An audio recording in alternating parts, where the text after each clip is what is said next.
Hi everyone, welcome to session 1 of our Operational Risk Management course.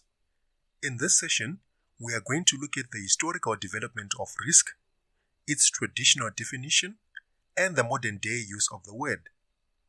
We will also look at what operational risk is and the recommendations from the Basel Committee on defining operational risk. Lastly, you will also learn about risk events that define operational risk, the categories of these risk events, and will also give examples for these categories. As we start, it's important to understand that risk is inherent in any activity or business venture. What do I mean by this? This means that any activity that you do has some degree of risk. There is always a chance that you will fail to attain your desired goal. Let's use some practical examples here. If you want to get into shape, you may decide to run or take any other exercise. By doing this, you are exposing yourself to the risk of falling and hurting yourself. As a student, you may decide to study for an exam. As you do so, there is a possibility that you could read the wrong notes and fail dismally. Another last and great example is that if you are running a business or thinking of starting one, you should know that there is also a possibility that you could fail to meet your sales targets and make huge losses. So, in business context, risk could be the risk of failure or the risk of lost opportunity. And it is crucial to understand that businesses always face some degree of risk. However, that does not mean that businesses should avoid taking risk completely. In fact, some of the most successful businesses are those that took the biggest risk and capitalized on those risks. So, while risks are always present in business managers should not be afraid but look at them as an opportunity for growth. Now that we have understood how every activity will always have some element of risk, let's now look at what risk is. To get a good definition of risk, we can refer to the book Mastering Operational Risk. From there, you can conclude that there are two ways of defining risk. We will call these two ways the traditional and the modern ways of defining risk. Under the traditional way, risk is related to the occurrence of a hazard. And as we know, hazards only have a negative impact on the business. So what does this mean? This simply means that from the traditional way of defining risk, there should be a possibility of a hazard occurring. If any activity can result in a hazard occurring, it is referred to be a risky activity. To help you understand this traditional definition of risk, let me use an example of a mining company. We will call it Durban Mining Company. Durban Mining Company has its workers performing underground shaft mining for gold. Underground shaft mining creates what are known as mine stoops or mine tunnels. In this case, the tunnel can collapse, and this is one of the many hazards that can occur.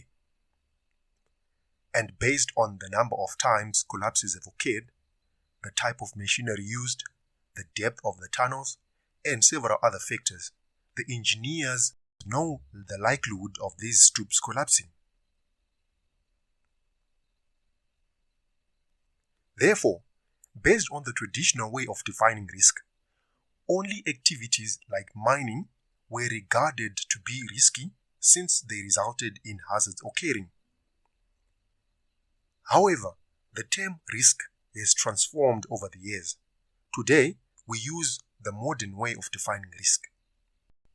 The modern day definition of risk expresses risk relating to the occurrence of an undesired outcome. So, a risk is therefore the probability that an undesired outcome can occur. What does this mean? It simply means that when you plan to do a task, you have a desired goal. However, it is possible that you can get something other than what you planned for. Whether this undesired outcome has a positive or negative impact to you, its possibility of occurring is still a risk that you should consider when planning for your activity. Let's use the same Durban mining company example. If the company aims at getting gold in a relatively new area, they may be strongly positive that they will find gold and not any other minerals. However, as they carry out the excavation, there is a possibility or chance of finding more diamonds or any other mineral than gold in this area. In this example, the risk is the chance of getting other minerals apart from gold. Therefore, risk can be understood as the chance of getting an undesired outcome. Please note that the modern definition of risk brings out a new aspect of opportunity, as can be seen from the last example. Though the main reason for starting an excavation was to find gold, however, the mining team could find other minerals. This presents Durban Mining Company with an opportunity to start mining other minerals if it has the capacity. Hence, in the modern day business, we look at risk yielding both loss and opportunity. Now that we have defined risk, it is important to know that there are several classifications of risk out there. However, in this course, we're going to be focusing on operational risks and operational risk management. So, what is operational risk? As a term, operational risk came from the American financial service sector, and it was born from the sector's scandals, such as those that led to the collapse of the Barings Bank. On this point, please note that we talk more about the collapse of such banks in the corporate governance course. However, risk and risk management principles started growing in popularity. Therefore, the business community needed a standard definition of what operational risk was. In its infancy stages, operational risk was defined through a negative definition. One might wonder, what exactly is a negative definition? This just means that when people could not pinpoint what operational risk was, they mostly stated what it was not. And we've got a great example for this instance. In 1999, the British Bankers Association, the International Swaps and Derivatives Association, the Risk Management Association, as well as a team from PricewaterhouseCoopers undertook a study. This study was aimed at uncovering risks in the financial service sector. You should also understand that the common risks back then were financial, credit, and market risks. Therefore, the majority of people who participated in the interviews could only pinpoint that there were other threats facing the sector. However, they could not classify them at that time. This then only pointed to one thing, which is that there were other risks related to operations, ergo, operational risk. Later on, the Basel Committee on Bank Supervision stepped in and gave a straightforward definition, which is widely used today. According to the committee, operational risk can be defined as the risk of loss resulting from inadequate or failed internal processes, people, systems, or from external events. So, what are we saying here?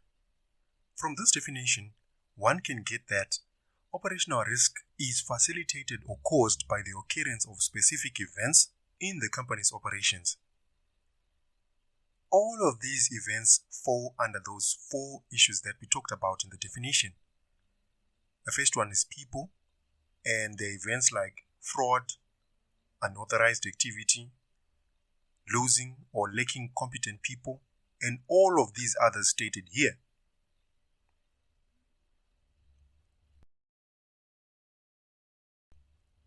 To help you understand better, let me give you a practical example. In the VBS case, there was a former KPMG senior partner who allegedly received more than 33 million from the VBS to cover up the bank's fraud. This is an event that exposes KPMG to operational risk. Looking at events related to processes, you can have events such as payment failure, poor documentation, poor pricing models, and all these are the examples given here. A great practical example is that of the South African state-owned enterprises. South African Airways and others have for the past 10 years been exposed by the media, shedding light on several process-related challenges that have resulted in the companies succumbing to losses. Now, looking at systems category, we have events such as failure during development, poor systems implementation, systems failure, and insufficient resources to support the systems. Lastly, we have external events, and under these we have external crime, outsourcing, natural disasters, and all these other examples given here. So from all this, you can see that these four categories of operational risk events can be named as the main elements of operational risk that affects organizations. To better understand, you might need to go over these concepts one more time. But as of now, I'm sure you have the basic understanding of what operational risk is.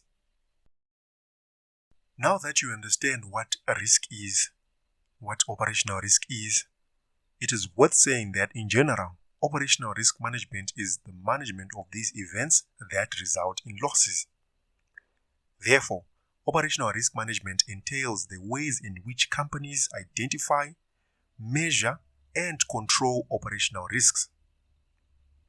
But don't worry, we shall cover both risk measurement and risk management in detail later. You have made it to the end of the session, and you should now have the understanding of historical development of risk and operational risk.